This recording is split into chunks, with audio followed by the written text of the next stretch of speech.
Bonjour à tous et merci d'être avec nous. Voici tout de suite le sommaire de cette édition du 8 avril 2024. Nous serons avec vous jusqu'à 14 heures. On va recevoir dans un instant Loïc Tonton, le nouveau président de la CARL. Bonjour. Bonjour la Guadeloupe. Catherine Romuald, directrice adjointe de l'insertion conseil départemental, sera aussi notre invitée avec Prosper au Congrès, le président du Cercle des nageurs de Basse-Terre et qui s'occupe aussi de Rivière-Sans, ce qui se passe, on va en parler. Et puis, un peu plus tard, on aura Edith Evridus et une série de femmes défi courage, un petit débat sur un petit peu ces femmes et ce qu'elles font, des femmes dans les TPE. Sinon, l'actualité, tout de suite, c'est avec Iman. Bonjour. Bonjour Dani, bonjour à tous. Alors aujourd'hui, au niveau de l'actualité, nous allons parler de cette opération escargot qui a eu lieu avec les planteurs, donc une circulation ralentie ce matin. Ils demandent un retour aux négociations, entre autres. On va parler aussi de la soirée Talent Pays qui s'est déroulée ce samedi. C'est un nouveau magazine qui célèbre des personnes méconnues qui ont besoin d'être en lumière. On parlera aussi de la veillée de Marie Scondé, veillée populaire qui s'est déroulée au Mémorial Acte ce samedi. Il sera question aussi de Serenity Island, ce rendez-vous autour du bien-être et des acteurs du bien-être à la fois en Guadeloupe et dans la Caraïbe. Et on fera un retour sur la conférence sur les violences intrafamiliales. Voilà, une façon de se former pour mieux prendre en charge ces personnes. Voilà pour l'actualité. Et un peu plus tard, on reviendra sur l'anniversaire, 30e anniversaire de ce qui s'est passé au Rwanda, ce conflit entre les Tutsis et les Hutus qui avait fait plus de 800 000 morts. On fait un petit focus là-dessus, puis on ira à Paris. Alors, tout de suite, on va commencer avec le président de la CARL, le nouveau président, Loïc Tonton, qui est avec nous. Ça vous a surpris d'être nommé président tout de suite avec 26 voix? Écoutez, non, je pense que l'élection a tout simplement reflété ce qui était attendu en quelque sorte, hein, puisque la candidature de Loïc Tonton, contrairement à ce que beaucoup de personnes ont dit, reflétait un peu, je dirais, cet esprit communautaire aussi, cette pensée de tout le monde. C'est aussi une candidature qui a fait l'unanimité, il me semble, que ce soit au niveau des élus ou au niveau de l'espace politique guadeloupéen. Alors, vous savez que ça fait 2 présidents des PCI qui habitent dans les îles du Sud. Il y a Maryse Edzol qui est à Margalante et vous à Désirade. Est-ce que ça va un petit peu booster les îles du Sud? Mais écoutez, je pense que c'est quand même dans l'esprit de dire que du rééquilibrage territorial, en quelque sorte, aussi politique. Il est important que les élus des îles puissent aussi être là, être présents sur la scène politique et en avant-garde en quelque sorte pour pouvoir montrer que les îles aussi existent, que la Guadeloupe c'est un archipel, c'est un département archipélagique. Il y a aussi des îles. Il y a aussi un gros travail à faire au niveau des îles et je pense que je dis ça aux Saintes, à Marie-Galante, à la Désirade. Donc je pense que c'est dans cet esprit politique nouvelle que je dirais que les ténors de la politique guadeloupéenne ont bien compris et qu'il est important de continuer. Alors, si on prend le cas de la Désirade, on va parler en général de la communauté d'Agou tout à l'heure. Vous savez, enfin, je vous apprends, il y a un problème de santé, de médecins là-bas. Est-ce que ça va aider à résoudre ce problème-là qui, depuis quelque temps, je sais que vous êtes beaucoup occupé de ça, ça va un petit peu avancer? Écoutez, en tout cas, je peserai de tout mon poids en tant que président de la CARL pour que les choses puissent avancer. On a fait un gros lobby là-dessus et beaucoup de personnalités politiques ont dû intervenir, ont intervenu et vont continuer à intervenir. Et je pense qu'en tant que président de la CARL, oui, je ferai tout ce qui est en mon possible pour que Désirade puisse retrouver cette sérénité liée à la santé, puisque on dit souvent la santé pour le côté santé, mais ça a aussi son importance sur toutes les compétences, sur tous les secteurs d'un territoire. Je pense à l'économie et au social. Tout est lié. Donc je pense qu'il est important déjà que Désirade puisse retrouver une sérénité à ce niveau et qu'on puisse enfin avancer. Il y a bien évidemment d'autres sujets qui importent à la Désirade, mais c'est vrai que la santé, c'est un sujet qui me tient à cœur, puisque depuis 2 ans, 3 ans même, je dirais, on a fait beaucoup de rencontres, on a fait beaucoup de réunions. Mais qu'est-ce qui bloque vraiment, monsieur Tonton? Qu'est-ce qui bloque vraiment? Écoutez, je pense qu'aujourd'hui, le statut du médecin de campagne a plus ou moins changé. Enfin, je veux dire que la Désirade a toujours eu besoin de médecins, je dirais, libéral, puisque c'est un peu le système de santé où Désirade c'est toujours appuyé dessus. Aujourd'hui, c'est un système qui, je dirais, qui est en difficulté. Oui. C'est-à-dire que le médecin de campagne n'est plus ce qu'il était il y a 10 ans, il y a 15 ans, il y a 20 ans. Aujourd'hui, je pense que nos médecins, nos jeunes médecins, lorsqu'ils sortent de l'école, cherchent plus de l'embauche, pas forcément de créer un cabinet. Oui. Ça fait peur de créer un cabinet, d'avoir des charges, de la gestion du cabinet. Donc, je pense qu'on est victime de cela. En étant territoire insulaire, on est d'autant plus victime, et je pense que la désirade, c'est flagrant, puisqu'il n'y a pas de médecin. Oui. Mais la Guadeloupe aussi commence à y venir. C'est un désert médical.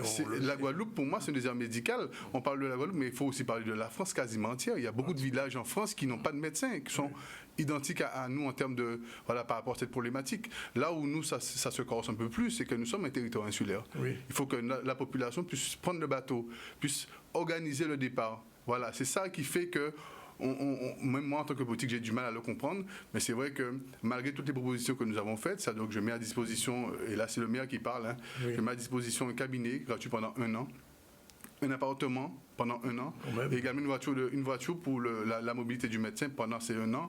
Oui. Et quand même ça, nous n'avons pas forcément de retour positif. Au moment où on parle là, on est à quoi, une fois tous les 15 jours, comment ça fonctionne? Non, au moment où nous parlons, nous n'avons pas de médecin sur Pas du tout. Ah non, depuis la... Oui, voilà. Depuis la rupture du contrat avec le prestataire médical qu'on avait fait avec la CARL, et d'ailleurs, je ne peux que remercier le président Cornet, puisque c'est sa volonté aussi, et je continuerai cette volonté pour tout simplement, je dirais, pour généraliser le rééquilibrage territorial. La santé en fait partie. Donc, depuis la rupture de ce contrat, nous n'avons pas de médecin. Nous avons reçu beaucoup de médecins, nous sommes en discussion avec une médecin, et puis je ne rentrerai pas dans les détails par rapport au fait du pourquoi elle ne peut pas être là. Ça, je pense que c'est en de bonnes voies pour bientôt, mais il est sûr que toutes les solutions où nous essayons de mettre en place, c'est toujours compliqué. C'est toujours compliqué parce que tout simplement, le manque de médecins se fait ressentir, et toutes les solutions que nous pouvons mettre en place il y a toujours un problème. Il y a toujours un problème, si c'est administratif, si c'est peut-être privé du médecin. Vous savez que les médecins, bien souvent, ils ont une famille, ils ont des enfants qui doivent aller au lycée. Ils ont, voilà, il y a toujours quelque chose, il y a toujours quelque chose qui fait qu'on ne peut pas mettre en place. La bonne solution serait qu'un jeune désiradien devienne le médecin de séjour. Je pense que la bonne solution serait, plus que nous puissions, pour être très sérieux sur le sujet, mettre en place un autre système de santé sur désirade. D'accord. Je pense qu'aujourd'hui, compte tenu du fait qu'on est d'accord à dire que le libéral est en danger, oui. Changeons les choses. Mettons en place une maison de santé ou comme nous voulons l'appeler, appelons-le, mais mettons en place, recrutons des médecins. Il y a aussi un travail à faire avec le législateur, changer les statuts des collectivités, que ce soit de la CARL ou des communes, puisqu'aujourd'hui une commune ne peut pas embaucher un médecin, sauf pour son personnel. Ça serait très bien qu'on puisse le faire. Ça serait une possibilité, je l'aurais déjà fait depuis très longtemps. Malheureusement, je pense qu'il y a un travail à faire à ce niveau pour pouvoir mieux appréhender ce changement et permettre aux communes de mieux organiser leur territoire. Alors, l'autre problématique pour les îles du Sud-Plat désirade aussi, outre le problème des sargasses, il y a le problème du transport aussi, le transport en bateau maritime. Est-ce que là, ça va s'améliorer aussi de manière à ce que de façon régulière, on puisse aller à Désirade qu'on veut y aller? Bon, écoutez, en temps normal, la Désirade est accessible. Oui. La continuité territoriale, elle est respectée. Oui. Puisque la continuité veut tout simplement dire par définition qu'on puisse partir de chez soi le matin et retourner le soir. Oui. Ça, c'est la continuité territoriale. Maintenant, il faut qu'on aille encore plus loin. Puisque des fois, je reviendrai sur l'épisode Sargasse qui complique les choses. Puisque lorsque les Sargasses arrivent, ça remplit le port, automatiquement là, nous n'avons pas du tout de continuité. Puisque c'est un armateur qui se voit détruire son bateau pour entrer, pour accoster, pour repartir. C'est des moteurs qui pompent une eau très acide. Donc, oui, bien évidemment que je peserai de tout mon poids là-dessus, puisque je rappelle que cette question a fait l'objet de beaucoup de discussions, de beaucoup de réunions, a fait couler beaucoup d'encre de savoir qui était compétent. Oui. Qui était compétent pour la Désirade. Moi, je dis tout simplement, il faut dire la vérité, il faut dire les choses. La compétence, c'est la CARL. Oui. Puisqu'il s'agit de territoires de la CARL. Donc, maintenant, et nous le savons tous, que cette compétence de la CARL a été transférée au SMT, au syndicat du transport, dont nous sommes... donc nous travaillons avec eux, qui ont cette compétence aujourd'hui transférée pour travailler, d'ailleurs le Carolis sur Désirade. Il va nous falloir discuter, de voir qu'est-ce que la CARL peut faire, qu'est-ce que la CARL peut apporter de plus pour pouvoir mettre en place une sérénité liée au transport de Désirade. Maintenant, avec le SMC, ça sera quelque chose. Maintenant, il faut savoir que lorsqu'il y a des sargasses, ça aussi complique les choses. Oui. Puisque quelle que soit la mise en place administrative, je parle là de DSP, de OSP, de tout ce qu'on veut, il va nous falloir aussi penser à l'aérien. Oui. Puisque Justement, j'allais vous dire, il va nous falloir penser... l'aérodrome finalement. Ah ben, l'aérodrome a été refait à neuf, et d'ailleurs, Oui, je profite pour remercier le président Losbar de faire les choses aussi pour la Désirade. Et il va nous falloir dynamiser tout ça. Oui. C'est déjà dans les discussions, puisqu'il ne suffit pas d'avoir un aéroport neuf, un aérodrome neuf. Sans avion. Il faut la dynamiser, il faut la faire travailler, il faut qu'elle serve quelque chose à la Désirade. Et c'est vrai que le port rempli de sargasses, ben, c'est l'aérien, c'est la seule solution. Oui.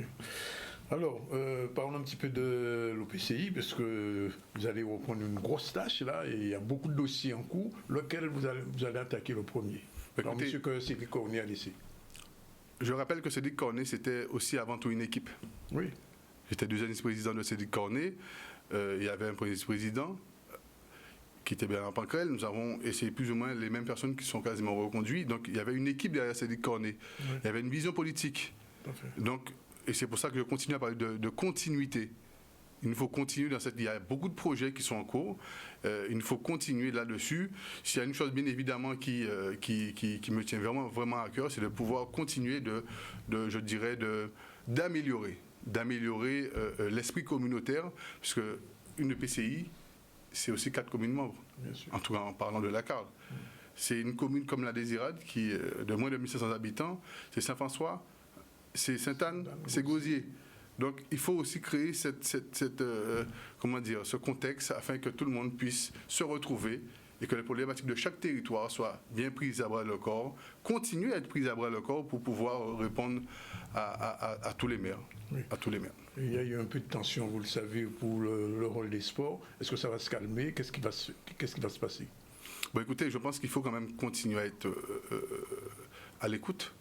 Écouter un peu tout le monde, voir qu'est-ce qui est possible de faire. Mais je pense que c'est un projet qui est bénéfique quand même pour le territoire de la Carle, hein, puisque nous parlons du Gosier, puisque en l'occurrence, c'est un projet qui sera sur le territoire du Gosier. Mais c'est aussi avant tout c'est aussi avant tout un projet communautaire. Oui. Donc ça a aussi son importance. Il y a certaines personnes qui ne sont pas pour, bien évidemment, qui privilégient l'extension du cimetière. Oui. Mais il y a aussi la jeunesse qui le voit de bon oeil. Oui. Il y a aussi les professionnels du sport. Oui. Donc, il nous faut peser le pour le contre. C'est un projet qui est très avancé dans ce qui me concerne. Et je continuerai à le dire pour simplement répondre à la question que nous sommes dans la continuité. Oui. Alors, sur l'ensemble du territoire, alors, vous avez parlé de Saint-François, vous parlez aussi de Sainte-Anne. Qu'est-ce qui va être fait dans ces différentes communes de l'EPCI? Qu'est-ce qui est prévu dans les jours, dans les mois à venir? Il y a quoi? Vous avez encore pour 2 ans, là, c'est ça? 2 ans, il reste 2 ans, bien évidemment. Ouais. Non, mais je pense qu'en 2 ans, j'ai été clair avec l'équipe. Et je pense que le discours que j'ai tenu lors de l'élection a plus ou moins reflété la volonté qui est la mienne de pouvoir, bien évidemment, ressouder, puisque je rappelle que nous avons quand même perdu le président. C'est compliqué pour tout le monde, c'est compliqué pour les agents, c'est compliqué pour les élus. Et c'est là où il va falloir que le président que je suis, les vice-présidents à côté de moi, puissent rester forts, puisque c'est une décision remplie de responsabilité d'être président. Donc nous devons continuer à être là-dessus, nous devons continuer à accompagner nos acteurs. Je pense à l'économie, je pense à nos jeunes qui ont envie de pouvoir apporter quelque chose de nouveau à l'économie, je dirais à l'économie de la Carle, oui. Et plus singulièrement de chaque commune. Donc c'est pour cela que nous continuons. J'ai demandé au service, bien évidemment, de continuer le travail, de l'approfondir, mais surtout d'être au contact de nos acteurs sur le territoire, d'aller les voir. Et je pense qu'il nous faut aussi, comme le président Cornet le disait toujours, avoir un discours de transparence, un discours de vérité. Rappeler que le développement économique, c'est pas que le maire, c'est pas que le président de l'EPCI, c'est pas que les politiques, c'est aussi la volonté de tout un chacun. Je le dis souvent sur Désirade aux acteurs, s'il n'y avait pas une personne pour créer un restaurant, c'est pas la commune qui l'aurait fait. S'il n'y avait pas une personne pour créer des gîtes, c'est pas la commune qui l'aurait fait. C'est aussi l'ambition. Donc pour cela, il faut créer un environnement serein. Et je pense que si nous arrivons à créer cet espace serein autour de la Carle, autour de nos acteurs, nous pourrons redonner confiance, nous pourrons continuer à donner confiance à ce que nos jeunes, à ce que les moins jeunes, toutes les personnes qui le souhaitent de l'espace communautaire puissent être demandeurs de création d'emplois. Juste un petit focus encore sur Désirade. Du point de vue touristique, bon, déjà, il n'y a pas encore d'hôtel, ni à 3 ni à 4 étoiles. Comment vous voyez un petit peu le développement touristique de votre île? Écoutez, il y a une chose qui est déterminante dans la direction, je dirais, politique des choses, surtout économique. La Désirade, c'est un territoire insulaire. Oui. C'est un territoire qui a un fort taux de chômage, de par son insularité. Et donc, je pense qu'il est plus qu'évident de permettre, et je viens de le dire tout à l'heure, c'est aussi un message fort, de permettre à tout un chacun d'être acteur économique. Les hôtels, moi je l'ai dit sur Désirade, je ne suis pas pour et je ne serai pas pour. Tout simplement parce que sur Désirade, je veux permettre à tout un chacun d'être acteur économique. À tout un chacun qui a un bout de terre, qui a un espace, de pouvoir mettre en place des gîtes. Et si tout un chacun nous rentrons dans ce système et que nous pouvons apporter cela à nos visiteurs, nous n'aurons pas besoin d'hôtels sous Désirade. Désirade aussi, c'est une volonté de garder cette authenticité, cet aspect authentique, cet aspect... Il y a la biodiversité aussi. Voilà, et moi je suis très sur la protection de la biodiversité, protéger ce que nous avons déjà. Et je dis souvent, on dit souvent qu'il faut des choses modernes. Il faut des choses où les gens se retrouvent, voilà, c'est moderne. Mais je pense que d'ici 10 ans, d'ici 15 ans, l'authenticité sera la chose la plus demandée. Donc vous travaillez dans cet esprit-là. Alors sur le PCI, alors, vous savez qu'il va y avoir le congrès de juin, que M. Losbach prépare depuis quelques semaines, maintenant, quelques mois maintenant. J'ai entendu ça, j'ai lu ça un peu partout. Il y a trop de PCI en Guadeloupe. Qu'est-ce que vous en pensez, vous? Je ne sais pas s'il y a trop de PCI en tout cas en Guadeloupe. Et puis si on va sur cette démarche, c'est de dire toujours on va diminuer. On va diminuer jusqu'à la fin des faits. Peut-être qu'on aura qu'une seule chose. On parle de deux. On parle de deux. Une pour la Grande Terre et puis une pour la Basse Terre. Je pense que chaque territoire, par rapport au découpage, a ses particularités. La Carle, par exemple, c'est un territoire balnéaire. Oui. Gosier, Sainte-Anne, Saint-François et Désirade sont des territoires balnéaires. Ce n'est pas forcément le cas sur d'autres découpages, donc d'autres PCI. Donc je pense qu'il faut quand même, moi je ne serais pas forcément pour, et je ne suis pas pour qu'on puisse rassembler les EPCI. Ça c'est mon choix en tant que président de PCI, et en tant que maire, et en tant que, plus largement en tant qu'administré de la Guadeloupe. Il nous faut vraiment avoir une politique liée à chaque contexte d'un bout à l'autre de la Guadeloupe. Oui. Vous voyez? Donc, en tant que président de la CAR, c'est compliqué pour moi de dire que je suis d'accord. Je ne serai pas d'accord là-dessus, puisqu'il nous faut apporter une politique qui est en adéquation, qui est en cohérence avec la réalité des territoires. Oui. Donc vous pensez qu'il faudrait peut-être laisser les choses en état, c'est ce que vous êtes en train de dire? Je dirais tout simplement qu'il nous faut prendre le temps d'en discuter, prendre le temps de faire les choses et pas forcément aller dans la précipitation pour calmer ou pour donner raison à certaines polémiques. Oui. Je pense qu'il nous faut faire les choses, c'est du sérieux. C'est pas une rigolade, le développement. Donc il nous faut prendre le temps de faire les choses. Bien évidemment, je reste ouvert, mais effectivement, la question qui m'a été posée, je réponds tout simplement que je ne serai pas pour. Et c'est la dernière question que je voulais poser, c'est toujours par rapport à ce congrès, vers une assemblée unique pour l'interrogation. La question se pose aussi, puisque M. Losbach a déjà dit que c'est un congrès qui doit être conclusif. C'est-à-dire qu'il n'y aura pas de 19e, de 20e, on va s'arrêter au 17e ou au 18e. Qu'est-ce que vous en pensez? Je reste toujours dans cette même dynamique, dans ce même discours qui consiste à dire ne soyons pas trop pressés, faisons les choses bien évidemment, ne soyons pas trop pressés pour donner raison à des choses qui se disent ah ok d'accord, il y a trop d'élus, donc il nous faut faire une assemblée unique. Il y a trop d'élus, mais pourtant beaucoup de personnes se plaignent qu'il n'y a pas suffisamment d'élus au contact de la population. Restons dans la réalité des choses. Et moi, je suis quelqu'un qui prend le temps de faire les choses. Il faut bien évidemment prendre des décisions en temps et en heure quand il faut. Mais je pense que là, il faut discuter, il ne faut pas aller trop vite. Il ne faut pas faire de la démagogie politique, puisque, je le répète, c'est du sérieux, il s'agit de la politique, il s'agit du devenir de nos enfants, du devenir des territoires, et ça, il ne faut pas le prendre à la légère.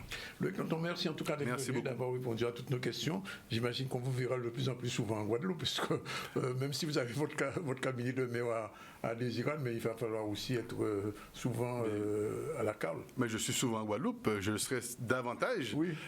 C'est pas ça le vrai souci. Le vrai souci, c'est que je sois aussi présent pour la Désirade, puisque je suis le maire de la Désirade, et c'est quelque chose qui me tient à cœur de pouvoir être, bien évidemment, bien en place dans ma fonction de président de la CAL, d'être présent pour mes agents, d'être présent pour que la tâche administrative puisse continuer.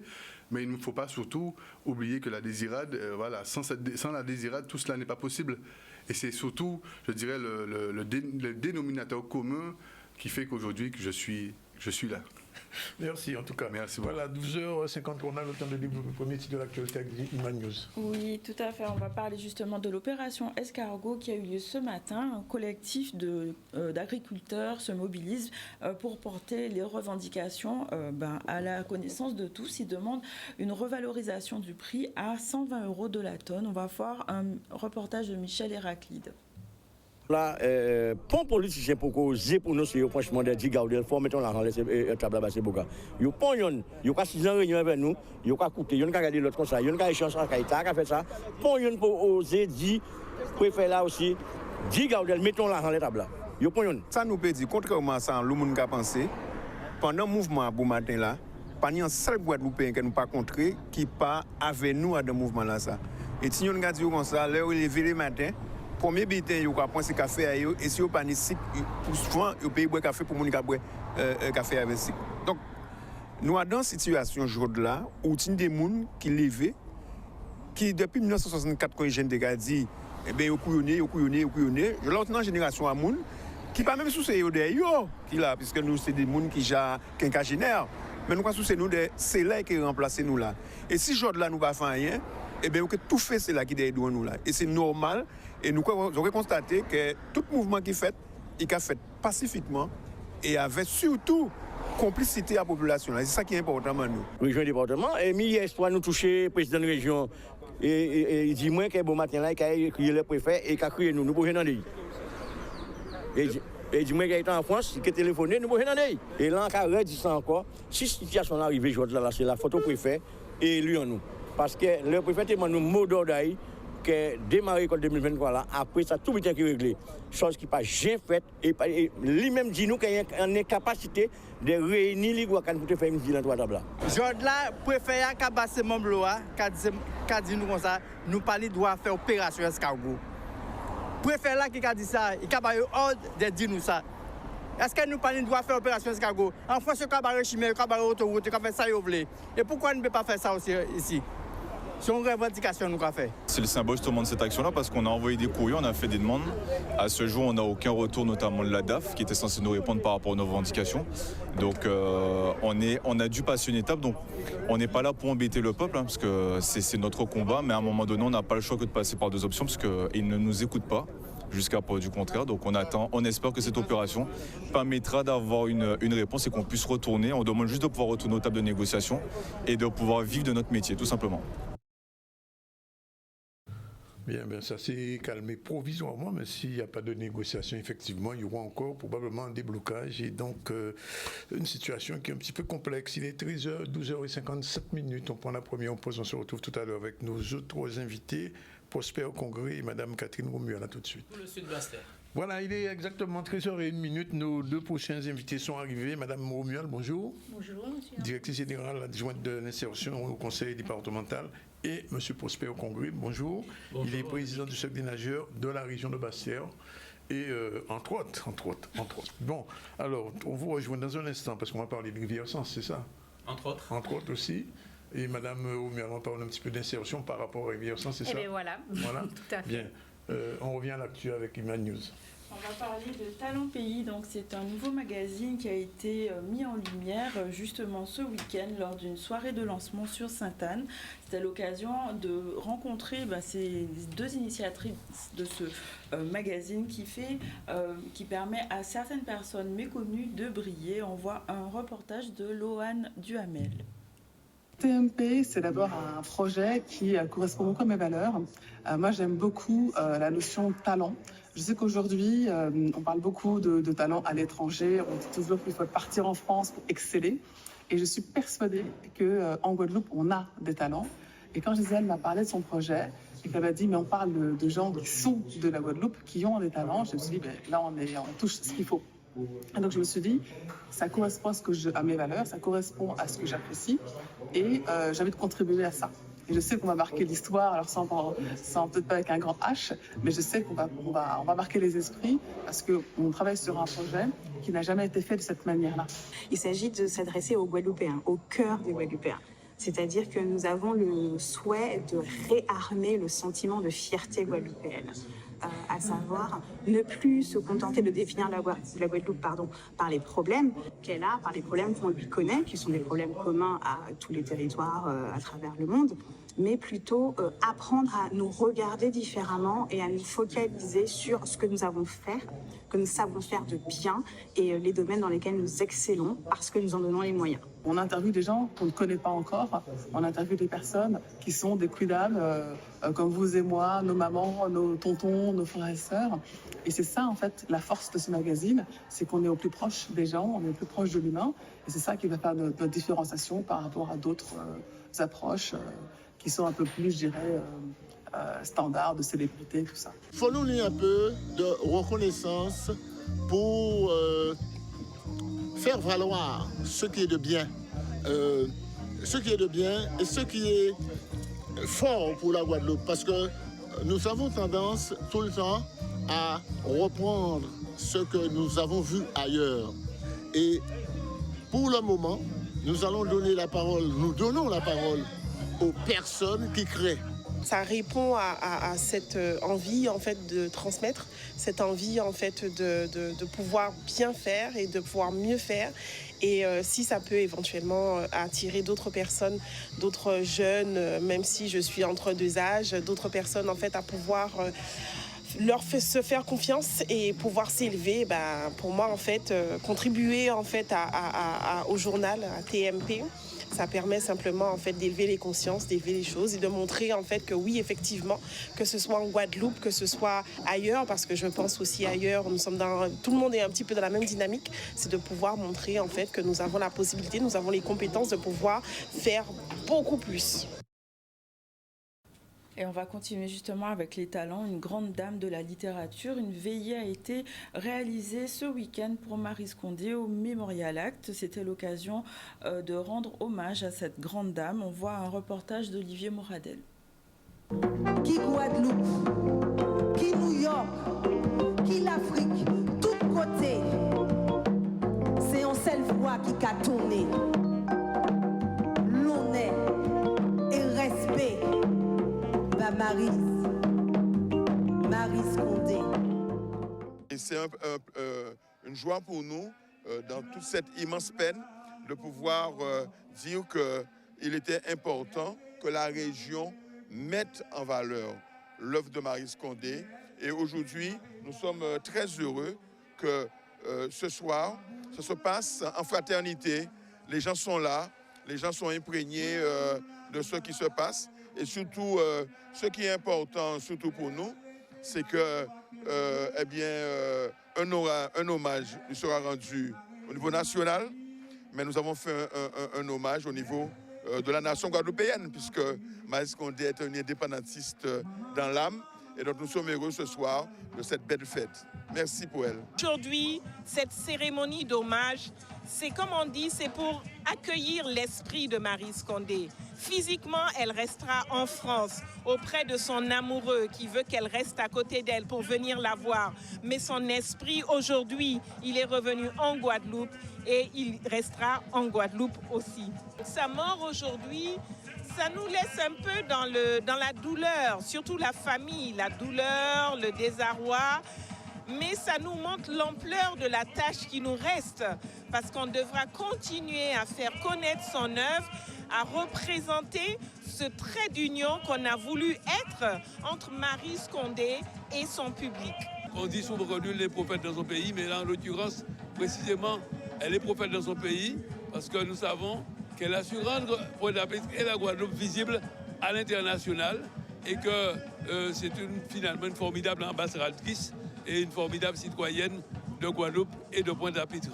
Elle a toujours souffert du temps de la reconnaissance, mais vers la fin, avec Casa Condé, avec toutes les manifestations, elle a été un peu convaincue. Et quand elle me regarde, bon, alors avec ton association, qu'est-ce que vous allez faire bientôt? Et c'était ça, mon plaisir et mon réconfort. On entend parler d'elle partout, des hommages qui sont à gauche et à droite. Elle a fait le monde, elle a fait l'Afrique, elle fait l'unanimité en Guadeloupe. Donc si les Martiniquais ont eu Aimé Césaire, si en Guyane ils ont eu Félix Eboué, aujourd'hui je dis que la Guadeloupe peut avoir Maryse Condé comme nom de l'aéroport. Aéroport Paul Caraïbe Maryse Condé ou aéroport Maryse Condé. Et j'espère que tous les élus seront ensemble pour que nous puissions changer le nom et reconnaître cette grande dame qui fait l'unanimité au niveau mondial aujourd'hui. Voilà. Les obsèques sont prévues le 12 avril au Père-Lachaise. Oui, on va attendre ça. Bien, alors, on reçoit donc, je vous l'ai dit, Mme Romuald et M. Congré. Il y a quelques semaines de cela, il y a eu l'ouverture à Rivière-au-Sens d'une base de sauvetage à l'initiative du CNRBT et aussi du conseil départemental. Qu'est-ce que ça va changer pour les jeunes Bastériens et pour les Bastériens en général, une base de sauvetage qui répond? Monsieur... Alors, on va dire surtout grâce au conseil départemental, puisque le Cercle des nageurs de la région de Basse-Terre, dont je suis le président depuis 34 ans, et qui bientôt 35 ans, et qui a 45 ans d'âge, et dont j'ai été l'un des membres fondateurs il y a 45 ans, n'aurait pas pu réaliser cette base départementale tout seul, c'est sûr. Donc le conseil départemental, effectivement, c'est une longue histoire, puisque en fait, très rapidement, c'est lorsque la piscine de Rivière-des-Pères a fermé le 1er août 2017, que nous nous sommes posé la question au sein du conseil d'administration, des 11 membres qui sont autour de moi, que faisons-nous? Tous les autres clubs de natation avaient disparu sur Basse-Terre, et on a un potentiel de 40 000 enfants scolarisés qui doivent apprendre à nager. Donc on s'est dit qu'en bon père et en bonne mère de famille, on ne pouvait pas abandonner ces 40 000 enfants, et on s'est retourné par conséquent vers un outil qui est essentiel, qui est naturel, qu'on avait tendance à oublier parce qu'il y avait une piscine, la mer. Et donc, dès le 1er septembre donc 2017, on s'est orienté vers la mer. Et pendant 2 ans, nous étions tout seuls, effectivement, sans moyens logistiques, sans confort, ne serait-ce que pour l'hygiène et la sécurité. Et ça a duré 2 ans. On remercie donc l'Éducation nationale, avec qui nous sommes partenaires depuis 30 ans. On remercie les chefs d'établissement, puisqu'on travaille des primaires jusqu'à l'université. On remercie les parents d'élèves qui nous ont soutenus pendant ces 2 années, parce qu'on était isolés, on était seuls. Et devant l'utilité et la nécessité effectivement de modifier, de changer les choses et de travailler dans des conditions qui soient sereines et de sécurité, nous nous sommes orientés vers les collectivités. La région nous a dit on va nous s'orienter vers la reconstruction, la rénovation, l'amélioration, la réouverture de la piscine. Donc on ne peut pas vous aider à ce niveau-là. Et il nous restait donc le conseil départemental. À l'époque, la présidente, Josette Boel-Lincertin, a pris le taureau par les cornes et nous a dit « Ok, banco ». En tant qu'ancienne chef d'établissement, en tant qu'ancienne enseignante, elle a très bien compris l'utilité et la préciosité de notre demande. Et par conséquent, avec des conseillers départementaux de l'époque, Brigitte Rode, Élie Califer, Nicole Herdan, nous avons monté donc un projet. Et ce projet a pris corps. Et au bout de 2 ans, après 2 ans de galère, 2 ans de purgatoire, le conseil départemental, donc avec l'équipe, nous a construit donc une première, on va dire, une première partie de cette base, qui était un maillon qui nous permettait effectivement de travailler dans des conditions d'hygiène et de sécurité optimales. Et ça a duré 2 ans, mais on s'est développé. Et donc, le 20 mars 2024, 4 ans après, l'équipe du président Guy Losbar, avec son cabinet, Daniel Dumirier, que nous remercions, voilà, et toute l'équipe autour, ont vu qu'effectivement, il y avait nécessité de développer cette infrastructure.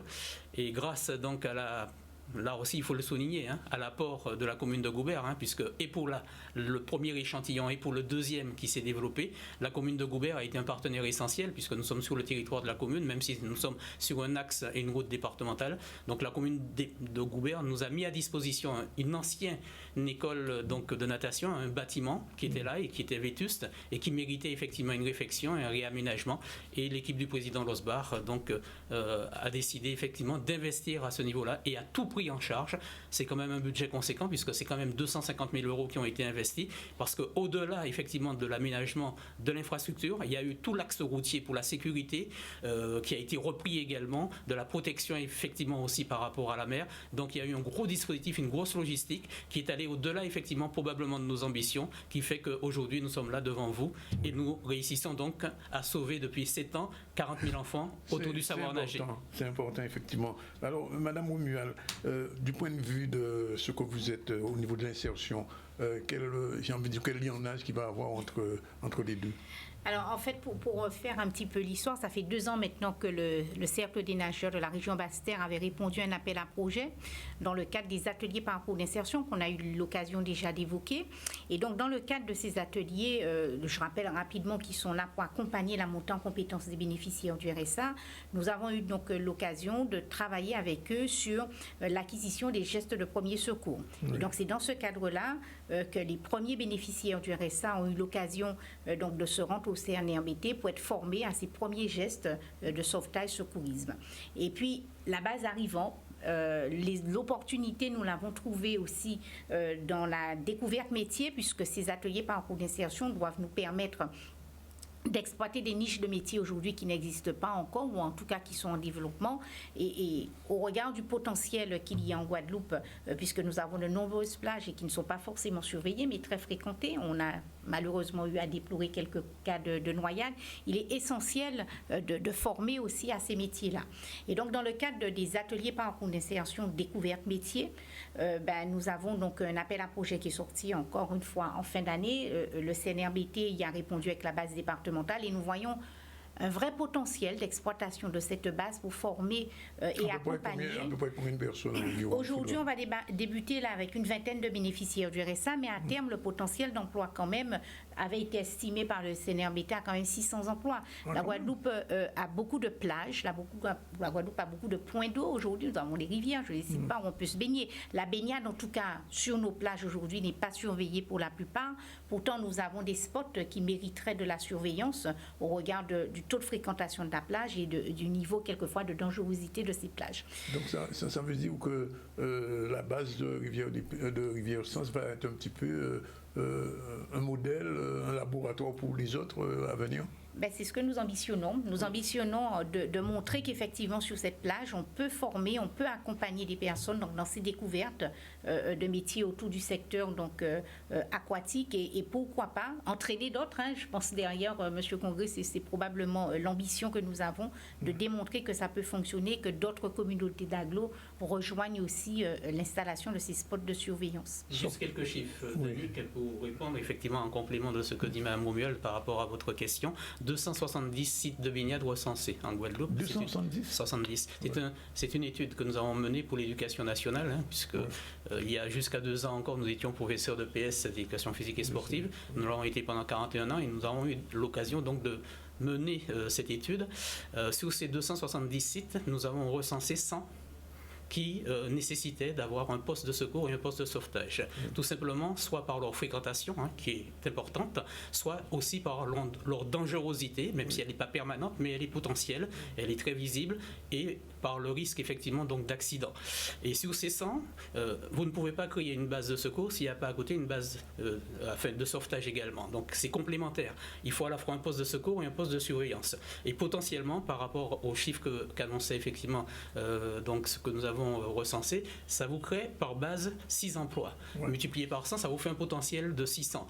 Aujourd'hui, il y a 97%, jusqu'au 20 mars, il y en avait 98, mais depuis Rivière-Sens, au-delà donc de la plage de l'autre bord au Moule et de celle donc du bourg de Sainte-Anne, il n'y a pas de plage surveillée où il y a un poste de secours et un poste de surveillance. Donc aujourd'hui, sous ces 100 plages potentielles, 100 sites de baignade, puisqu'il n'y a pas que les plages, il y a aussi des rivières, il y a aussi d'autres sites où on va se baigner régulièrement. 97% de ces sites ne disposent ni d'un poste de secours ni d'un poste de surveillance. D'où ce potentiel effectivement d'insertion, d'immersion, d'emploi qui, voilà. Rien que sur Rivière-Sens, nous brassons chaque jour 500 gamins au niveau des établissements scolaires. C'est 2000 par semaine, 8 000 dans le mois, 72 000 pendant l'année scolaire et 80 000 sur toute l'année.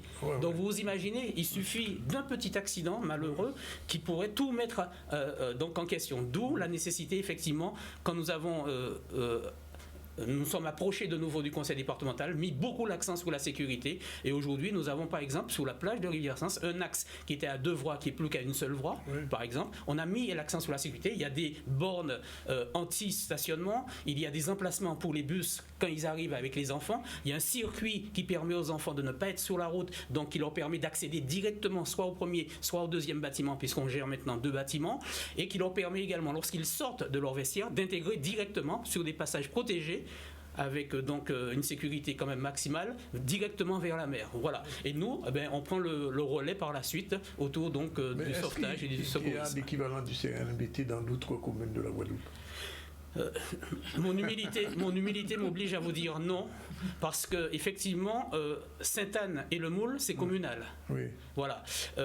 C'est parce que nous, associations, nous avons porté ce projet. Mais rien n'empêche à d'autres associations de natation ou de sauvetage ou de secourisme de le porter. Maintenant, je peux vous dire que c'est loin d'être évident.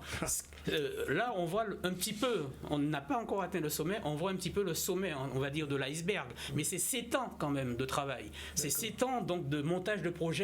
Il faut convaincre. Vous savez que c'est pas toujours évident de convaincre les élus. Vous savez, ça change parfois. Et puis les projets, il faut aussi les porter.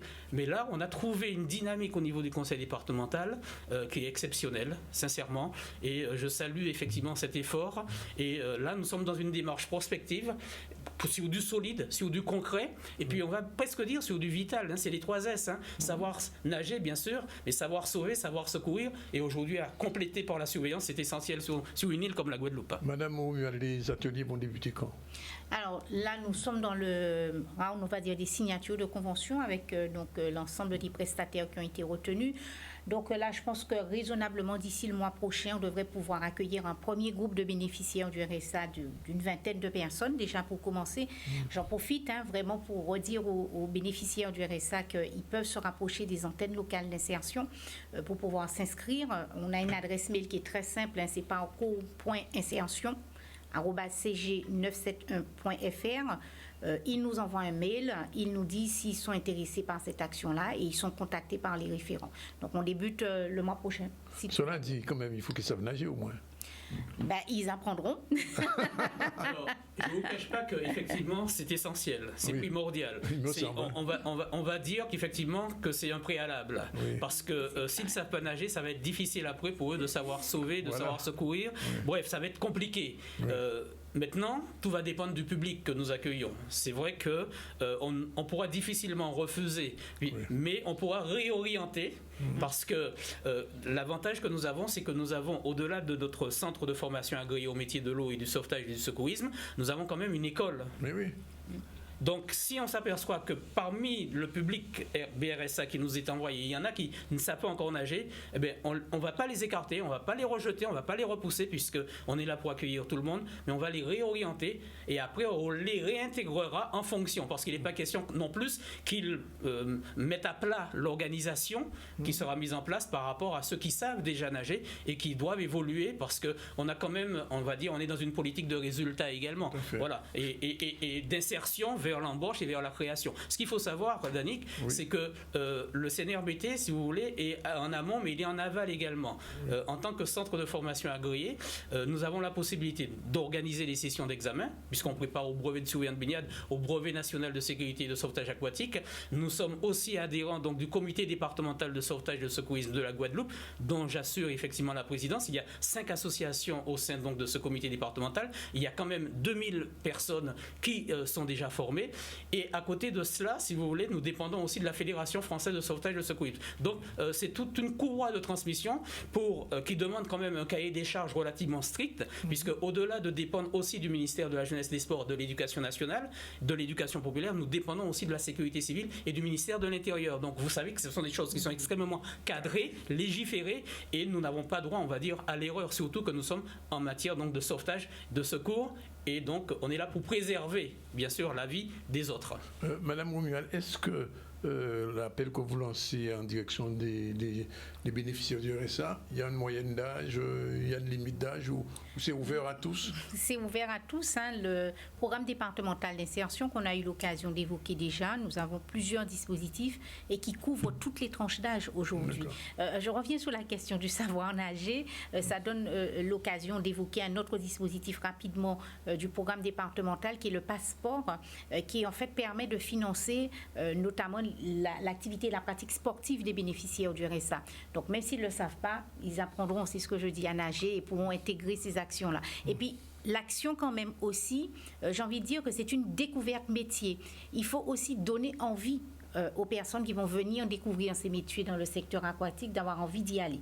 Alors, s'ils sont conquis, c'est sûr que s'ils ne savent pas nager, ils apprendront à nager. Alors, redonnez encore rapidement l'adresse mail. Alors, c'est parcours, avec un S à la fin, bien sûr, point insertion @cg971.fr. cg971. Juste une précision, Danick, si on a le temps, très rapidement par rapport au savoir nager. C'est essentiel puisque c'est la base. Hein. C'est essentiel. Il faut savoir qu'avec le département, nous sommes effectivement sur une démarche avec l'éducation nationale sur le savoir nager, puisque aujourd'hui, un enfant sur deux entrant en classe de 6e au collège. Les collèges sont gérés par le département et le département a très bien compris le problème, ne sait pas nager. Donc, résultat, aujourd'hui, sur les 42 collèges, qui existe, il y a un programme qui va être mis en place avec le département, avec le comité départemental de sauvetage et de secourisme et avec le CNRBT justement pour pouvoir permettre, en collaboration avec l'éducation nationale, avec les chefs d'établissement, avec les professeurs d'éducation physique et sportive, avec les parents d'élèves bien sûr également, et bien sûr avec tout ce public potentiel, vers une amélioration donc de ces chiffres pour que à la fin d'un certain cycle, nos enfants puissent savoir nager. Il est hors de question que parce que nous sommes en pénurie de piscines, alors que nous avons la mer, qu'on se dise il n'y a pas de piscine, on n'apprend pas à nager. Voilà. J'avais posé la question de la piscine de Rivière-des-Pères. Quelle nouvelle? Elle a été réouverte. Elle a été réouverte le 6 novembre. Elle est réouverte. Voilà, on croise les doigts parce que ce sont de nouvelles technologies qui ont été mises en place effectivement au niveau de la piscine de Rivière-des-Pères. La logistique des ressources humaines n'a pas nécessairement suivi, puisque la communauté d'agglo aussi a des difficultés financières, on le sait, donc c'est pas évident. Bref, il suffit pas effectivement de rénover du matériel, il faut aussi recycler le personnel et il faut aussi le former. Voilà. Donc je vous cache pas qu'on est quand même sur un tissu extrêmement fragile. On souhaite que ça reste ouvert le plus longtemps possible parce que on a du travail, d'où cette nécessité malgré tout de se retourner aussi et de composer aussi avec l'élément naturel qui est la mer. Mais il est évident que nous avons un déficit chronique ici de piscine, mais encore une fois, c'est pas parce que nous avons ce déficit chronique, vous comme moi, comme Catherine, comme d'autres, ont appris à nager à la mer. Donc aujourd'hui, on peut continuer d'apprendre à nager à la mer et il n'est pas question qu'on oublie que parce qu'on a un déficit d'infrastructures, si on en a, tant mieux. Maintenant, c'est vrai qu'il y a un déséquilibre aussi au niveau de cette répartition. Parce que quand on regarde la pauvreté, le désert carrément d'infrastructures sportives à ce niveau-là, sur le sud Basse-Terre notamment, qui est le territoire où nous intervenons en priorité, même si on rayonne sur toute la Guadeloupe, par rapport à d'autres régions, tant mieux pour eux. Quand on regarde du Gazon aux Abîmes, ils ont 3 beaux bassins. Un bassin là, récent qui va être inauguré bientôt de 10 couloirs à 50 mètres, un bassin olympique avec les nouvelles normes. Un bassin déjà existant de 6 couloirs, 50 mètres, plus un bassin de 25 mètres, 8 couloirs. Et que nous, sur toute la côte, tout le sud Basse-Terre, nous en arrivons là. Merci à la mer et merci au département. Voilà. Oui, non, mais c'est pas parce qu'on a fait de l'apnée pendant 10 ans qu'on doit rester quand même en submersion. Voilà, on doit quand même sortir la tête de l'eau, mais on se bat. On est là depuis 50 ans, ce qui nous concerne, et le club existe depuis 45 ans. Et grâce à des émissions comme la vôtre qui permet de sensibiliser la population guadeloupéenne, je pense qu'il n'y a pas un Guadeloupéen ou un résident sur ce territoire de la Guadeloupe qui peut aller à l'encontre d'un programme comme celui-là qui est de savoir nager, savoir sauver, savoir secourir et permettre à l'ensemble de nos sites de baignade de disposer d'un minimum non seulement de surveillance mais aussi pourquoi pas demain élargir, diversifier avec de l'animation sur ces sites de baignade. Ok, Madame Oumia, la bonne partie quand même, puisque d'après mes programmes, je vois que vous serez encore avec nous bientôt. Juste un petit mot sur le bientôt. Ah oui, la semaine prochaine, un très gros événementiel autour du numérique.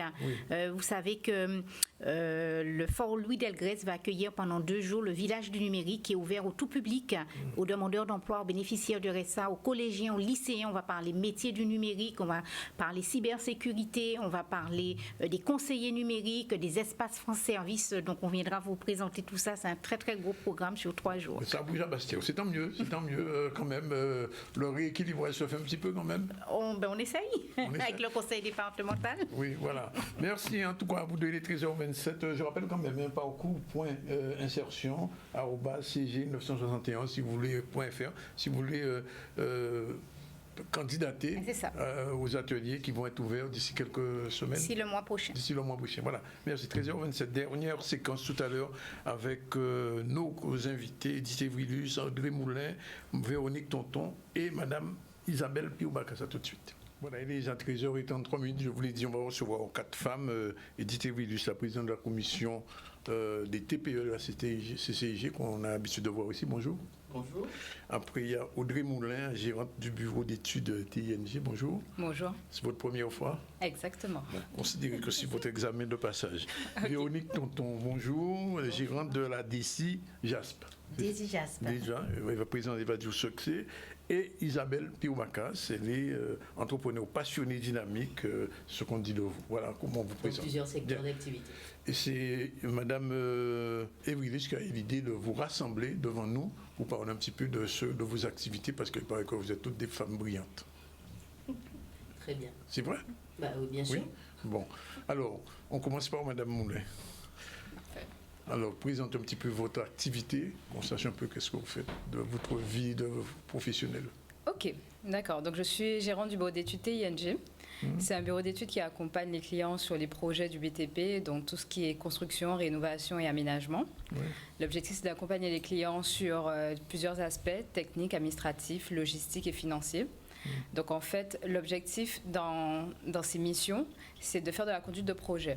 Donc, la conduite de projet, englobe plusieurs critères, c'est-à-dire la qualité, la technique, le respect de l'enveloppe budgétaire, la tenue aussi du planning et bien sûr la sécurité des ouvrages, des intervenants et du chantier. Donc, vous allez sur les chantiers quelquefois? Bien sûr, tous les jours. Avec le casque, la panoplie, la totale. Bon, là qu'on vient de voir ça. Audrey Moulin, alors, vous êtes gérante du bureau d'études, Véronique Tonton, pardon, gérante de l'industrie. Alors, qu'est-ce que c'est exactement? Mon entreprise Desija, c'est un atelier lapidaire. Parce que mon métier, c'est artisan lapidaire, ce qui consiste à transformer les pierres gemmes de la désirade en bijoux. Voilà. Donc, vous récupérez les pierres et vous les transformez en bijoux. Voilà, je récupère les pierres, donc c'est une base brute que je vais amener dans l'entreprise et je vais transformer en bijoux. Toute la transformation se fait dans l'atelier lapidaire. Il faut garder à l'esprit que la désirade contient des pierres semi-précieuses comme le jade, le jaspe, la malachite, etc. Et le rôle même de l'entreprise est de mettre cette richesse de la désirade en tout le devant de la scène et de le faire connaître au plus grand nombre public. Oui. On vient de recevoir votre mère, vous avez dû le croiser. Il vient de venir, on a M. Tonton était avec nous. Alors, Isabelle Pioubacas, alors votre activité? Oui, alors moi je suis dans plusieurs secteurs d'activité, donc principalement les travaux publics, mais aussi le transport, l'agriculture, l'agrotransformation, la distribution. Tout ça à la fois? Plusieurs secteurs. Je travaille pour un groupe qui, lui, a une vingtaine de secteurs d'activité. Et donc, dans le groupe, j'ai mes missions. Et du coup, moi, ma mission en ce moment, c'est les travaux publics avec la société FPRB. Du coup, c'est fabrication et pose de revêtements bitumineux. Je suis pour le moment la directrice d'exploitation de cette société-là. L'activité principale, c'est le revêtement bitumineux, donc les routes. Je vous pose la même question que tout à l'heure, Mme Moulin. Vous allez sur le terrain aussi? Oui. Je suis obligée. Parce que, comme vous le savez, il y a beaucoup d'employés. Il faut de temps en temps que la direction soit sur le terrain pour être prise au sérieux. D'accord. Alors, Edith Evrilus, alors vous avez réuni ces dames. Pourquoi? Tout simplement parce que, à la Chambre de commerce, depuis à peu près 4 ans, la commission des très petites entreprises que je préside organise la nuitée des femmes entrepreneurs. Au WTC. Donc, pour cette cuvée, nous avons eu pas moins de 280 personnes. Et donc, chaque édition, nous avons un thème différent. Et le thème de cette année, c'était les femmes qui sont dans des métiers traditionnellement dits des métiers d'hommes. Et donc, c'est pour cette raison que j'ai eu droit à 8 femmes exceptionnelles. Il y a eu une 9e qui était une pipite, qui fait de l'enrobage sur les noix de cajou, sur les amandes, elle est de Petit Canal. Et j'ai rencontré ces femmes excellentes et qui font un métier parce que tout simplement, elles se sont, on va dire, elles n'ont pas réfléchi. Est-ce que je vais faire un métier de femme? Est-ce que je veux être secrétaire et tout ça? Donc, elles ont un peu démocratisé ces métiers-là. Et c'est pour cette raison que nous avons jugé utile à la Commission des très petites entreprises de mettre ces femmes à l'honneur pour qu'elles soient les guides, pour qu'elles soient des modèles de d'autres jeunes femmes qui cherchent à faire un métier, mais peut-être qui ont peur. Et donc, ces femmes-là ont décomplexé ces métiers qu'on disait des métiers dits d'hommes. Et donc, il faut faire savoir ça en Guadeloupe, parce que nous avons des femmes qui sont dans différents secteurs d'activité. Rien n'est réservé aux hommes. C'est pas que nous soyons dans une lutte, oui, si les hommes font, nous devrions faire. Non. Elles ont été vers ces métiers-là parce qu'elles avaient un potentiel à développer dans ces métiers-là. Et c'est pour cette raison que j'ai fait savoir à la Guadeloupe, enfin, à la Chambre de commerce, par le biais de la Commission des très petites entreprises, a fait savoir à la population, voilà, nous payons aussi, ça c'est Bougla qu'a fait. Alors, Madame Moulin, par exemple, dans votre job, vous employez plus d'hommes ou plus de femmes? Alors, dans mon travail, je vois beaucoup plus d'hommes que de femmes, bien sûr. Oui. Maintenant, je suis plutôt sur le pilotage des différentes entreprises, donc avec des directeurs, avec des chefs d'entreprise. Et en fait, l'objectif, c'est de faire tout le monde travailler ensemble pour réaliser l'ouvrage, en fait. Et c'est pas trop compliqué, quelquefois? Franchement, non, c'est pas compliqué. Non. Honnêtement, j'ai un management plutôt collaboratif et structuré. En général, je discute beaucoup, j'accompagne beaucoup aussi, je rapporte des ressources. Les objectifs aussi sont bien définis dès le début. Donc en fait, à chaque imprévu, on se réunit, on discute et en fait, on trouve des solutions pour pouvoir avancer. L'objectif, c'est de toujours trouver des solutions pour pouvoir réaliser ces travaux. Isabelle Pubakassi, je vous pose la même question. Est-ce que c'est, comme Edith disait, c'est un métier d'homme entre guillemets au départ? Oui. Vous êtes fait à ça en combien de temps? J'ai mis effet en combien de temps? Oui, vous êtes mis pour entrer vraiment dans votre job. Quelques mois, on va dire. Mais moi, ça fait quand même une dizaine d'années que je travaille dans ce secteur-là et du coup, j'ai quand même l'habitude de travailler avec des hommes. Oui. Pour la société d'enrobé, c'est compliqué de pouvoir recruter des femmes parce que les produits sont dangereux. Ah. Donc, les femmes n'ayant pas encore eu d'enfants ou souhaitant en avoir, c'est pas préconisé de venir travailler dans l'enrobé. Donc j'essaie de faire attention, mais ma société de transport, j'ai uniquement des femmes.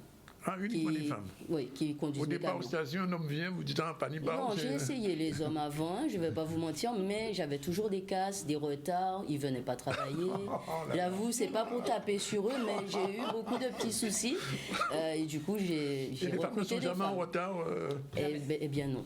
Malgré les embouteillages. Même ce matin, ça m'a étonné. Oui, elles étaient là. Elle était déjà là. Or, tous les autres camions étaient absents. Oui. Bon, j'ai rien dit. Hein? Là, j'ai rien dit. Bon, alors, Madame Tonton, à Désir de ramasser des pierres, vous faites un travail artistique.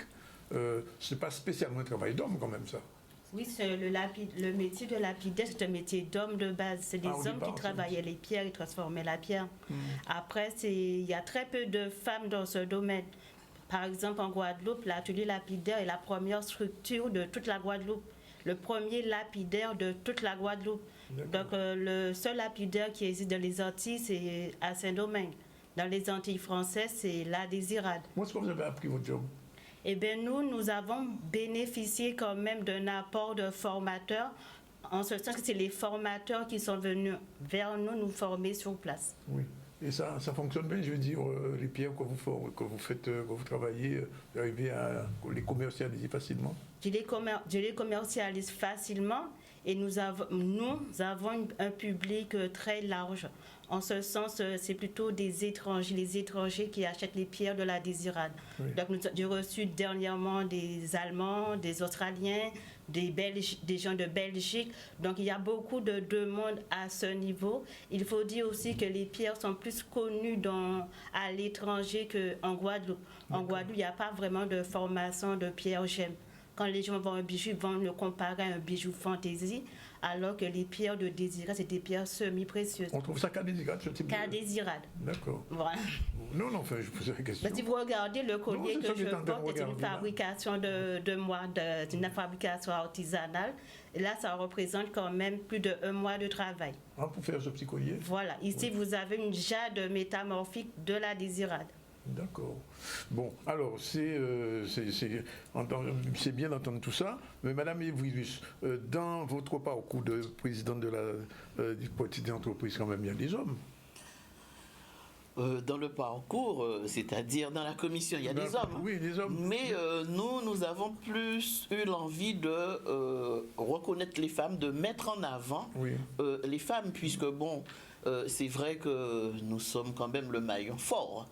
Je ne vais pas dire que les hommes sont le maillon faible, mais nous sommes les maillons forts, puisque, bon, déjà... Je vais partir, là, tout à l'heure. Non, vous ne partirez pas. Non, je vais mettre Iman à ma place, et puis les choses... D'ailleurs, elle est restée 15 jours à ma place, donc ça se passait aussi bien. Ça se passait aussi bien. Et donc, c'est mettre en avant les femmes, quand même mettre en avant ce que font les femmes, valoriser les femmes, puisque nous sommes maintenant dans une autre manière de commercer, de faire l'entreprise, de voir l'entreprise.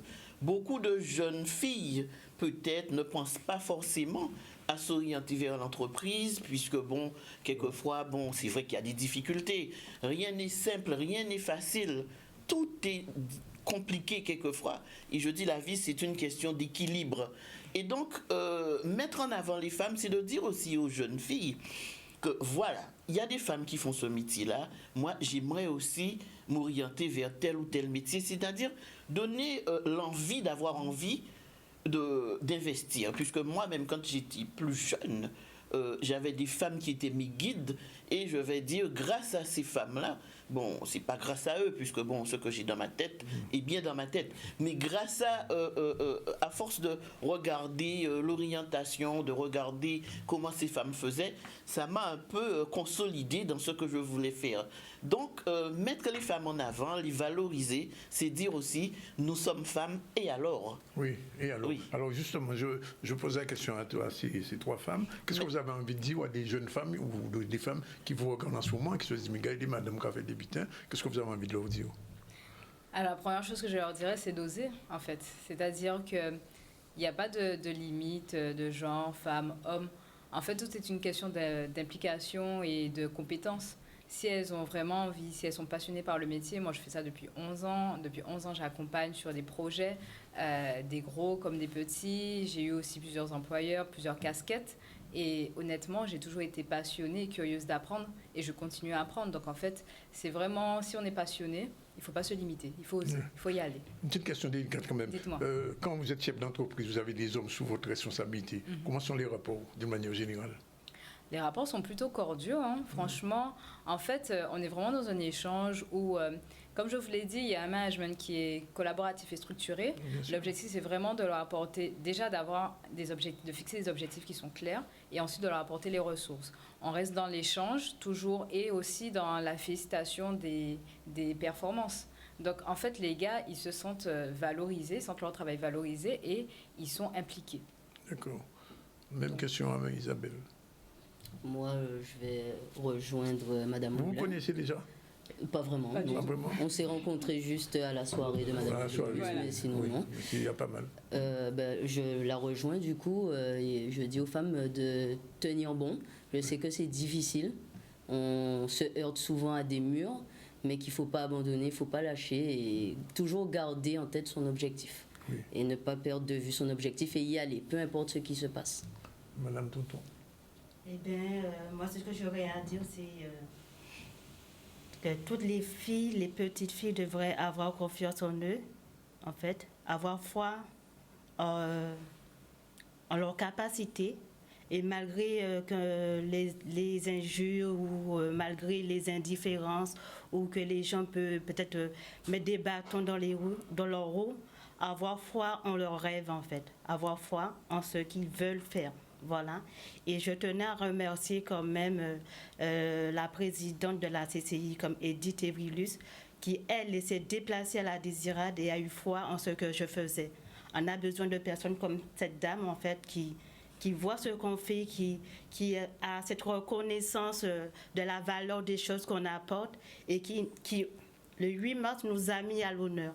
Donc, la CCI, la présidente, son équipe, il faut les remercier parce que c'est grâce à des personnes comme ça qui fait sortir des femmes comme moi dans l'ombre. Voilà. Et mettre dans la lumière. Alors, Edith, juste une petite question générale. Je remarque quand même qu'il y a de plus en plus de femmes chefs d'entreprise en Guadeloupe. Mais c'est normal, Danick. Non, c'est pas. Non, mais il y a de plus en plus. Non, parce que je disais autrefois, par rapport à ce que tu disais tout à l'heure, il y a des femmes qui avaient peur, etc. Oui, mais de plus en plus. Eh bien, je vais te dire, l'an dernier, à pareille époque, nous avions à peu près 8000 femmes entrepreneurs sur les inscriptions de la Chambre de commerce. Bien, cette année, nous en avons 15 000. 15 000 femmes 15 000 femmes entrepreneurs, ce qui représente 35% des entreprises inscrites à la Chambre de commerce. Il faut savoir que, au national, ça représente 40 à 45%. Et donc, on grimpe, c'est pour cette raison qu'il ne faut pas zapper les femmes qui font des choses, parce que c'est vrai qu'on est là pour enfanter, pour s'occuper de la maison, pour s'occuper d'eux. Mais aussi, pas que, puisque maintenant, vous avez d'autres types de femmes entrepreneurs qui, malgré tout, essaient d'avoir des enfants, essaient de garder le foyer en équilibre, mais essayent aussi de faire le travail qu'elles ont choisi. Par contre, on a apporté des petits films de ces femmes qui sont dans l'action. J'aimerais quand même que... On a le temps de le voir un petit peu. Oui, parce que... Non, il m'a dit donc oui, allez, passe un petit extrait quand même. Mais bien sûr, parce que ça, c'est parlant.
Voilà, bien, c'était une bonne initiative. En tout cas, mesdames, on vous félicite quand même.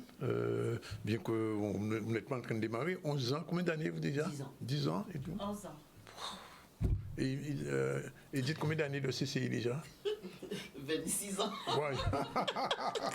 Par contre, je voudrais rajouter quelque chose, Danick, si tu me le permets. Oui. Donc, jeudi, c'est vrai que nous faisons cette fête une fois l'an pour les femmes entrepreneurs, mais c'est vrai qu'on ne fait pas que les fêtes, puisque jeudi 11 avril, nous avons une matinée qui se fera en proximité avec la Chambre de commerce, la mairie de Morne-à-l'Eau et les ressortissants du Nord Grande Terre, c'est-à-dire Petit Canal, Moule, Anse-Bertrand, Port-Louis et Morne-à-l'Eau. Nous allons faire la matinée, une matinée dédiée avec l'URSSAF, le centre de gestion agréé et les impôts. Donc, j'invite tous les ressortissants de cette zone Nord Grande Terre de venir jeudi matin sur la place Gerty Archimède de 9h à 12h30 à Morne-à-l'Eau pour être en B2B avec les services des impôts, de l'URSSAF et du centre de gestion agréé. Bien. Ben, l'information est faite. Merci en tout cas d'être venus, mesdames. Continuez, donnez de vos exemples. Alors, si on a le temps de faire le focus du jour, Oui, c'est parti. Il faut le rappeler, c'est une mauvaise date, 30e anniversaire d'un génocide des Tutsis au Rwanda. Ce génocide, est le plus dur, le plus grave qui s'est passé au XXe siècle. Il y a eu plus de 800 000 personnes qui ont été tuées. En plus, vraiment du nègre contre nègre, parce que les Tutsis, les Hutus sont des personnes du même pays, du Rwanda, et le président qui est là actuellement, il n'a rien fait pour empêcher ça, y compris même le président français de l'époque, Mitterrand, et ça a été très très dur. On voulait simplement rappeler ce genre de choses et éviter que nous craquions entre nous. Voilà, c'est tout. 2 petits mots sur le dernier site de l'actualité avec Iman. Il n'y a que des femmes là. J'ai même, j'ai rien dit. Bon, en fait, il y en avait 2. Je ne sais pas si on aura le temps de... Oui, on fait au moins l'avant-dernier. L'avant-dernier, on va revenir sur Serenity Island. Donc, c'est le rendez-vous annuel du bien-être. C'est un événement organisé par une femme. Organisé par Maïté Béraud, donc voilà, qui est créé depuis 2017. C'est un rendez-vous qui permet à tous les acteurs du bien-être de se réunir, de vous permettre de découvrir les produits locaux, des techniques de développement personnel et aussi l'alimentation locale, des cosmétiques naturels. On voit un reportage avec Olivier Moradel qui était sur place. Le salon Serenity Islands a été créé en 2017. L'objectif, c'était de pouvoir réunir dans un même espace, dans une journée, des acteurs du bien-être de la Caraïbe, donc de Guadeloupe, mais aussi d'ailleurs. Donc c'était vraiment l'objectif premier. Et quand on parle d'acteurs du bien-être, on parle de ceux qui ont un savoir-faire, donc techniques et pratiques pour un mieux-être, des cosmétiques artisanales et locales, de l'alimentation végétale et locale bien évidemment, mais aussi l'art de vivre, l'artisanat, tout ce qui inspire en fait la sérénité et le bien-être. Et on a énormément de talents sur notre territoire qui justement travaillent le bois, travaillent les feuilles de bananier, travaillent les plantes locales, etc. pour améliorer notre quotidien et nous permettre de nous sentir mieux. Donc l'objectif c'est ça, et aujourd'hui c'est la 6e édition. Et en fait, j'ai la chance, on a la chance d'avoir des gens de la Dominique aujourd'hui et de la Martinique. La Dominique déjà propose de très bons produits cosmétiques et naturels, de par sa flore, sa végétation. Et donc du coup, aujourd'hui, on a Binatural, ce sont les apiculteurs de la Dominique qui proposent des cosmétiques, du miel et aussi des baumes de corps. Les produits phares, ce sont les déodorants naturels, sans bicarbonate de soude, sans parfum et sans aluminium. Les rendez-vous des acteurs du bien-être de la Caraïbe commencent vraiment à prendre tout son sens, puisqu'on a des acteurs qui viennent des autres territoires et qui apprécient ce temps-là chaque année pour se réunir avec les autres acteurs. C'est très important pour faire découvrir les nouveautés, les produits locaux qu'on confectionne. C'est très important. C'est un très intéressant salon, ça nous fait découvrir pas mal de choses et puis beaucoup de producteurs ou en tout cas de produits faits avec des choses de chez nous et ça fait plaisir. C'est la première fois que je viens, je trouve que c'est bien, c'est formidable. Il y a de tout pour la santé en fait, on a le choix. Il y a plus de 50 exposants déjà, donc les gens peuvent discuter avec tous ces exposants, mais toute la journée, de 9h jusqu'à 18h, il y a des conférences sur différentes thématiques. En ce moment, par exemple, c'est comment utiliser la nutrition pour honorer ses cycles menstruels. Tout à l'heure, il y a eu comment apprendre à mieux s'aimer. Il va y avoir aussi des rencontres dédicaces avec des auteurs de livres, toujours sur la thématique. Il y aura un voyage sonore à la fin. Donc c'est vraiment sur différentes thématiques, des conférences toutes les heures, pour permettre aux gens de s'informer, d'échanger aussi avec des experts, des conférenciers sur différents sujets. Voilà, vous avez vu, il y a un maximum de femmes à cette réunion, enfin à ce salon. Bon, on a dit que c'était le pilier des femmes, on ne va pas revenir sur ça. Voilà, 13h56. Bien, on va finir aujourd'hui là, sur ce reportage. Je rappelle que depuis le début, on a reçu M. Loïc Tonton, le nouveau président de la CARL, qui nous a expliqué un petit peu les difficultés de la désirade de votre île par rapport à la santé, par rapport au transport, par rapport au sargasse. Mais enfin, il a dit qu'apporter manœuvre pour essayer de faire en sorte que les choses changent. Catherine Romuald et Prosper au Congrès ont parlé de cette base nautique qui a été créée à Rivière-Sans. C'est la première et c'est important parce que jusqu'à maintenant, il y a quand même des noyades et les plages ne sont pas protégées. Et donc, c'est un exercice important et un investissement important. Et puis, on a terminé avec Edith qui nous a présenté ces 3 chefs d'entreprise. Vous êtes de quelle région? Sainte-Anne. Et vous? Petit Canal. Bien sûr. Désirat. Donc c'est l'archipel. Oui, et Dité de Margaret. Les îles du Sud. Oui. Pas ni pour mon Bastille. Bon, bref, l'information, rappel des titres rapidement à Iman News. Oui, au niveau de l'actualité, on a parlé de cette opération escargot qui a eu lieu donc ce matin, de circulation ralentie pour le collectif des agriculteurs qui demandent une revalorisation toujours du prix de la canne, du tonnage. On a aussi parlé de Talent Moun Pays, donc ce magazine qui a été lancé lors d'une soirée sur Sainte-Anne pour mettre en lumière des personnalités inconnues ou parfois connues. On est aussi revenu sur la veillée de Maryse Condé qui s'est déroulée au Memorial Act, l'occasion de rendre hommage à cette grande dame de la littérature. Et on vient d'évoquer donc le salon Serenity Island qui a eu lieu ce week-end aussi, des acteurs du bien-être qui se sont réunis au service de la population. Voilà. Mais voilà, c'est fini pour aujourd'hui. Il va être 14h. On vous remercie, mesdames, d'être venues. Et puis, on vous souhaite, je l'ai déjà dit la dernière fois, bon courage, qu'il n'y ait pas la guerre. Et ce sont de bons exemples pour la Guadeloupe. Et dites à bientôt. À bientôt. Quand tu reviendras. Le 18 pour ma chronique. Le 18 pour ta chronique. Voilà, c'est fini. La réalisation est assurée par Yann avec le soutien de Stéphane. Et mesdames, ne partez pas parce qu'il y a encore une petite interview à faire dans les couloirs avant de partir pour exprimer un petit peu ce que vous venez de dire, de manière à ce qu'on mette ça sur les réseaux sociaux et qu'on va vous inscrire aussi sur nos réseaux. Voilà, c'est fini pour aujourd'hui. Ciao, bye bye, à demain. Merci beaucoup. Merci à vous. Au restaurant.